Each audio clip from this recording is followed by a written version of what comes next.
Olá, tudo bem contigo? Vamos dar continuidade aos nossos estudos sobre o Antigo Testamento? Hoje nós vamos ver o livro de Números. Lembrando que na aula anterior, em Levítico, encerramos já com aquela sensação de que o povo finalmente estava prontinho para a sua jornada, para a sua caminhada em direção à Terra Prometida, onde eles já estavam acampados há um ano. Mas no livro de Números nós vamos ver que faltava um pequeno detalhe, que Deus vai dar esse detalhe a Moisés.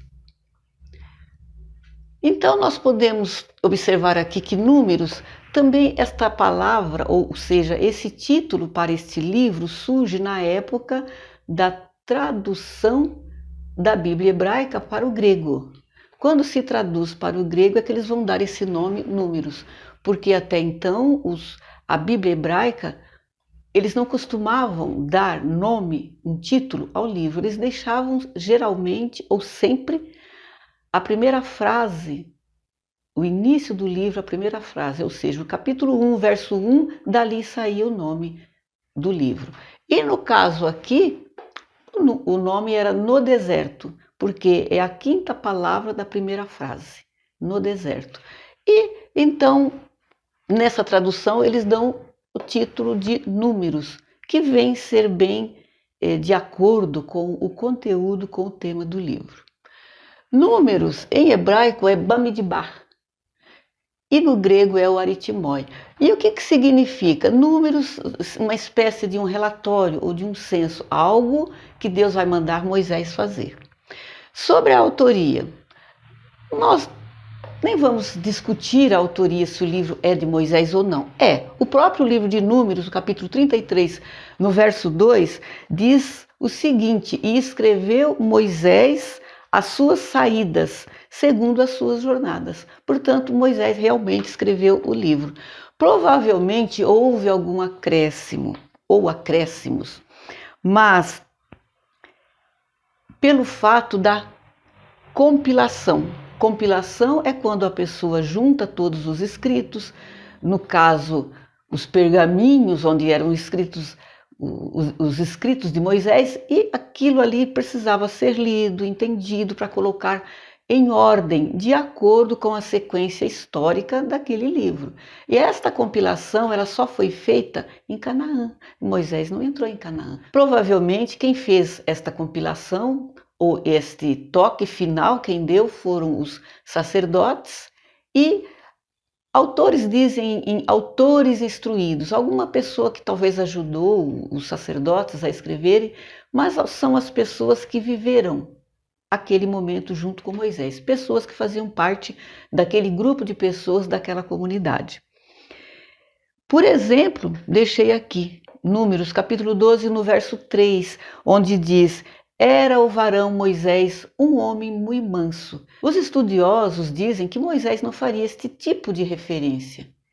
E era o varão Moisés um homem muito manso. Alguém quis mostrar uma das características de Moisés. Alguém que fez esta compilação, mas quem escreveu na realidade foi Moisés realmente. E esta compilação foi feita depois de estarem já estabelecidos em Canaã.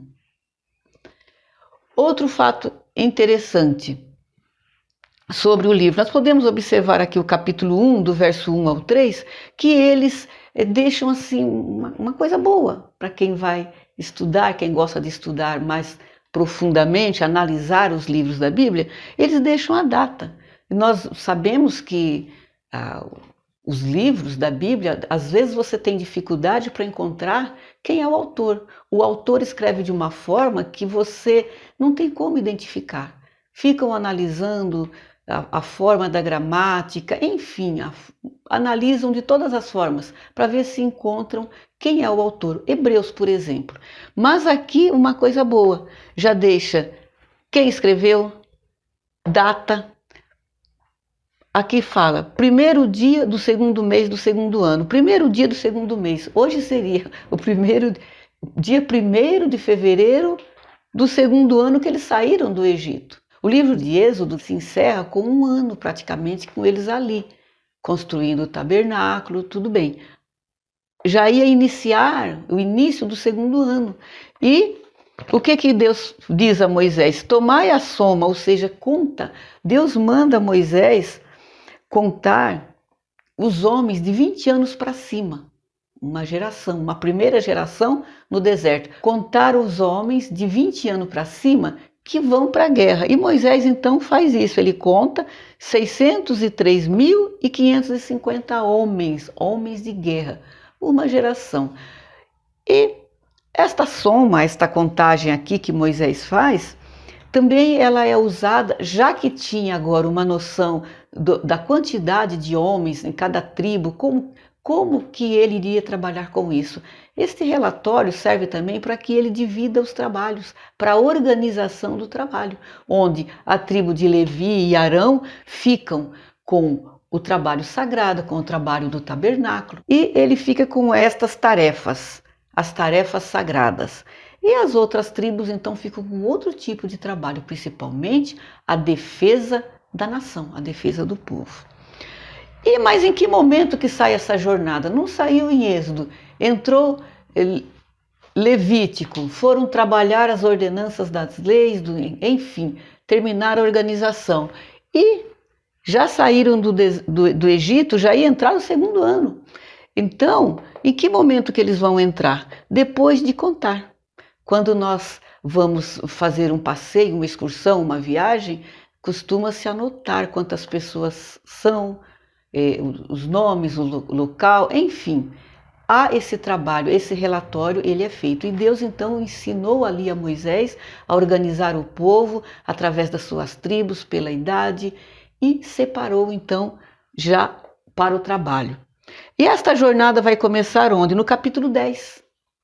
Capítulo 10, no verso 11, então, dá início à jornada. E aqui também, como no capítulo 1, já dá a data. Bom, que fato interessante que nos ajuda muito. Então, aqui diz assim, dia 20 do segundo mês do segundo ano. Estava iniciando o segundo ano, quando o que acontece? Quando a nuvem começa a se mover sobre o tabernáculo da congregação.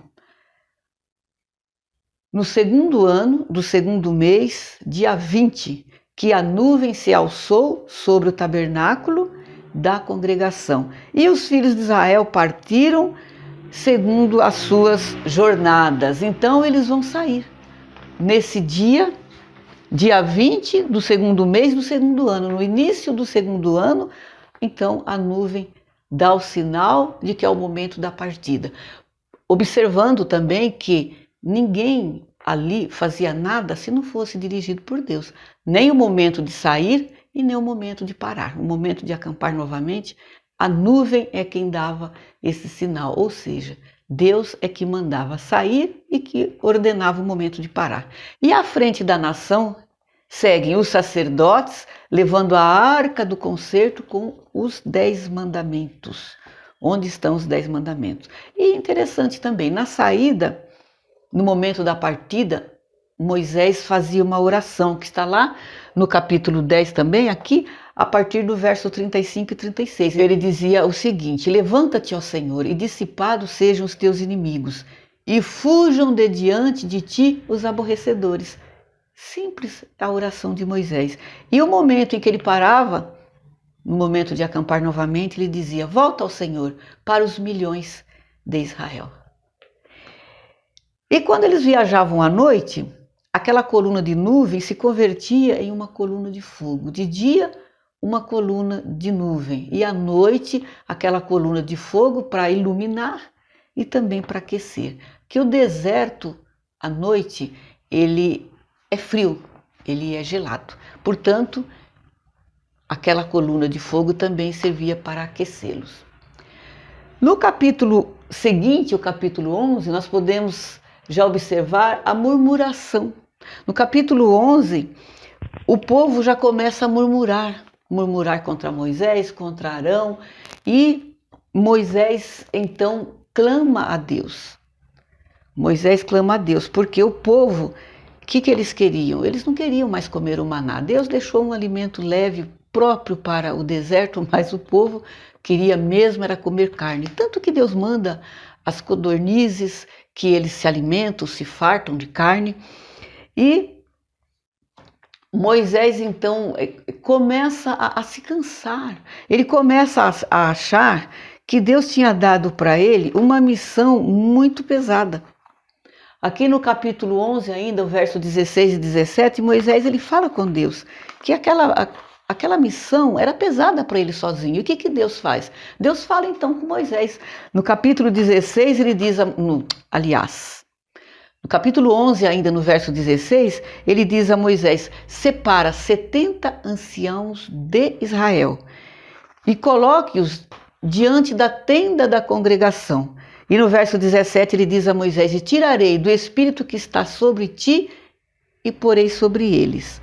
Para quê? Para que eles pudessem ajudar a Moisés. Então Moisés faz isso. Moisés, ele faz uma lista, chama ali os 70 anciãos para colocá-los diante da congregação para que Deus fizesse de acordo com a sua palavra, de acordo com a sua vontade. E assim aconteceu.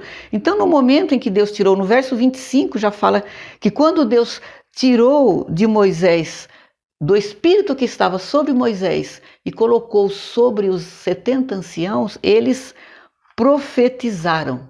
E o versículo diz, mas depois nunca mais. Mas aconteceu o seguinte, no arraial ficaram 2 homens que também faziam parte dos anciãos, Eudade e Medade. E no momento em que todos profetizaram, eles também profetizaram. Mas alguém ouviu os 2 profetizando também, correu, foi avisar a Moisés, olha, tem 2 homens lá no arraial que também estão profetizando.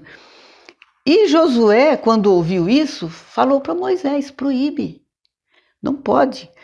Moisés responde, no verso 29, Moisés fala com Josué, tu tens ciúmes por mim, mas tomara que todo o povo do Senhor fosse profeta, que o Senhor lhes desse o seu espírito. Moisés já diz isso a Josué. E depois, lá adiante, o profeta Joel vai profetizar lá no capítulo 2, no verso 28 do livro de Joel, ele vai dizer, derramarei meu espírito sobre toda a carne, e seus filhos e filhas profetizarão, os jovens terão visões, e os velhos sonharão. E esta profecia se cumpre lá no livro de Atos, no capítulo 2, onde todos recebem o Espírito Santo no dia do Pentecostes, e no verso 16 do capítulo 2, o apóstolo Pedro, ele vai dizer o seguinte, mas isto é o que foi dito pelo profeta Joel. Então Moisés já teve esse desejo de que todo o povo do Senhor profetizasse, que o Senhor lhes desse o seu espírito, que profetiza Joel e se cumpre em Atos, no capítulo 2. No verso 16, com a explicação do apóstolo Pedro. No capítulo 13, nós podemos observar aqui que eles já estão acampados na fronteira sul de Canaã. E Moisés, então, separa 12 homens, um de cada tribo, para que eles fossem espiar a terra. Eles não entraram na terra. Primeiro ele manda alguém ir lá ver como é a terra. E ele envia, então, um homem de cada tribo. Eles ficaram lá 40 dias e retornaram. E quando eles retornam, somente Josué e Caleb trazem boas notícias. Eles chegam, eles trazem boas notícias sobre a terra é boa, ali é a terra que mana realmente leite e mel. Trouxe uvas, trouxe romãs, figos, trouxe algumas frutas da terra para mostrar ao povo. Mas os outros 10 espias disseram totalmente o contrário. Lá é terra de gigantes, os homens são maus, ali não é o lugar, não devemos entrar. E o povo, o que fizeram? Eles se recusaram. O povo se recusou a entrar na terra prometida. Então, os israelitas se recusaram pela falta de fé, porque Deus havia prometido que a terra era deles. Deus havia mandado chegar e tomar posse, mas eles preferiram não ir, preferiram ficar com medo, eles não creram na palavra de Deus. E Deus então condena a nação. Deus então, o que ele vai fazer? Ele vai condenar a nação. Os de 20 anos para cima morreriam no deserto. Então, Deus lhe condena, vocês vão peregrinar para cada dia que passaram lá 1 ano. 40 dias, vocês vão ficar 40 anos peregrinando pelo deserto, até que todos de 20 anos para cima morram. Não vão entrar na terra prometida. Ali, daquela equipe que foi fazer aquela vistoria ali na terra, que foi espiar a terra, somente Josué e Calebe entrarão, por conta de terem trazido as boas notícias. E então, lá em Números 14, o verso 32 e 33, diz então que os de 20 anos para cima morreriam na terra. Perderam de entrar na terra naquele momento. Portanto, eles vão sair dali, vão continuar a sua peregrinação e eles vão para um lugar chamado Cádiz. Nesse lugar tinha uma espécie de oásis, tinha água, e ali eles ficam um bom tempo. Mas aquela água também acaba secando. E o que acontece? O povo começa então a murmurar novamente, começam a se lamentar por haver deixado o Egito. E Moisés então vai falar com Deus, e o que Deus fala? Deus manda Moisés e Arão. Vá, leva a congregação diante daquela rocha e falai à rocha. Deus manda Moisés então e Arão, falem à rocha, que a rocha vai jorrar a água. Mas Moisés, ele já estava tão aborrecido, ele juntou a congregação, mas ele estava irado, cansado. O que ele faz? Ele bate 2 vezes na rocha, irado. E Deus se ira com Moisés. Ou seja, se ira com eles, com Moisés e com Arão. Porque ali perdeu-se a oportunidade de mostrar ao povo um milagre de Deus. Se ele falasse à rocha e a rocha jorrasse a água. Mas ele aborrecido, ele vai lá e bate na rocha 2 vezes. Portanto, Deus então diz a ele que ele e Arão não farão Israel entrar na terra prometida. Ou seja, eles não entrarão na terra prometida. Moisés e Arão perdem a bênção, perdem a oportunidade de entrarem na terra prometida. Dali eles continuam então a seguir, já aqui no capítulo 21, eles continuam a seguir. E eles tiveram que se desviar de uma nação, de Edom, e o povo então fica criticando por conta da fome e da sede. Eles fazem críticas duríssimas a Deus e a Moisés. E Deus então envia serpentes venenosas, serpentes que matavam realmente o povo. E aí o povo, quando viu o que aconteceu, eles se arrependem. E vai Moisés novamente falar com Deus. E Deus então diz a Moisés para levantar uma espécie de uma haste com uma serpente de bronze na ponta. E diz a ele: levante essa haste com uma serpente de bronze em seu topo, e quem for picado pela serpente, olhe para a serpente ou para essa haste e não morrerá. E assim acontece. E Jesus, ele compara esse evento que acontece com o povo no deserto com Moisés, ele compara com a sua crucificação. Está lá em João capítulo 3, o verso 14 e 15, onde diz: e como Moisés levanta a serpente no deserto, assim importa que o Filho do Homem seja levantado, para que todo aquele que nele creia não pereça, mas tenha vida eterna. Portanto, nós podemos entender que o Antigo Testamento aponta para Jesus o tempo todo. Ou seja, de uma certa forma, o Novo Testamento ele está já dentro do Antigo Testamento. O Antigo Testamento aponta diretamente para o sacrifício de cruz de Jesus. E eles continuam então no verso 22, eles vão continuar a partir do verso 1 a sua jornada, mas o rei de Moabe fica sabendo que o povo judeu está se aproximando. Eles tinham medo do exército de Israel. O que ele faz então? O rei de Moabe manda buscar Balaão. manda chamar Balaão para quê? Para amaldiçoar o povo de Israel. Então Balaão pega a sua jumenta, coloca as suas coisas e vai seguir essa viagem. E em uma certa altura, a jumenta ela empaca, não quer passar de jeito nenhum. E ele então fica aborrecido, bate na jumenta, sem entender o que estava acontecendo. E aí Deus permite que a jumenta fale com ele. A jumenta fala com ele e ele, quando viu aquilo, ele se assustou. Então seus olhos se abrem e ele consegue ver o anjo com uma espada. Aí ele vai enxergar, se curva diante e o anjo então fala para ele: eu vou lhe permitir passar, mas você vai falar apenas aquilo que Deus mandar. E assim acontece. Um contraste interessante. O animal viu o anjo e o vidente não viu. Portanto, ele então segue a sua viagem, mas o que acontece?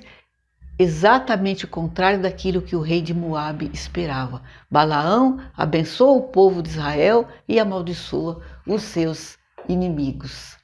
Aqui no capítulo 22, ele amaldiçoa os inimigos do povo de Israel e abençoa Israel.